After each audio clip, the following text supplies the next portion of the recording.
നമസ്കാരം, ജന്മഭൂമിയിലേക്ക് സ്വാഗതം.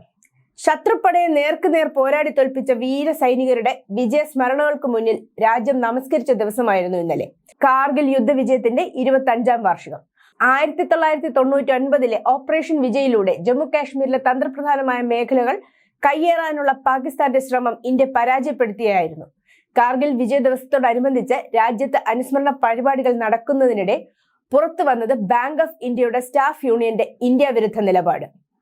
ഇന്ന് ആലപ്പുഴയിൽ വെച്ച് നടക്കാനിരിക്കുന്ന സംസ്ഥാന സമ്മേളന പരിപാടിയിൽ പാകിസ്ഥാൻ മുൻ പ്രസിഡന്റിന് ആദരമർപ്പിക്കാൻ തയ്യാറാവുകയാണ് ബാങ്ക് ഓഫ് ഇന്ത്യയുടെ സ്റ്റാഫ് യൂണിയൻ.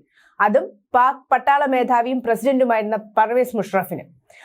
ആലപ്പുഴയിലെ പോളി ജോർജ് നഗറിലാണ് ഇന്ന് സമ്മേളനം നടക്കുന്നത്. യൂണിയന്റെ 23ാമത് സംസ്ഥാന സമ്മേളനമാണിത്. KC വേണുഗോപാൽ MP ആണ് സമ്മേളനം ഉദ്ഘാടനം ചെയ്യുന്നത്. നിരവധി പ്രമുഖരെ സമ്മേളനത്തിൽ ആദരിക്കുകയും അനുസ്മരിക്കുകയും ചെയ്യുന്നതിനൊപ്പമാണ് പാക് മുൻ പ്രസിഡന്റിനെയും ഉൾപ്പെടുത്തിയിരിക്കുന്നത്.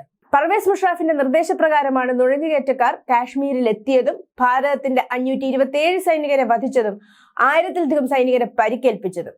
ഇന്ത്യൻ മണ്ണിൽ കടന്നുകയറിയ പാകിസ്ഥാന് ഒരിക്കലും മറക്കാത്ത തിരിച്ചടി നൽകി രാജ്യത്തിന്റെ അഭിമാനം ആകാശത്തോളം ഉയർത്തിയ ഇന്ത്യൻ സൈനികരോടുള്ള അനാദരവ് തന്നെയാണ് ബാങ്ക് ഓഫ് ഇന്ത്യയുടെ സ്റ്റാഫ് യൂണിയന്റെ ഈ നടപടി.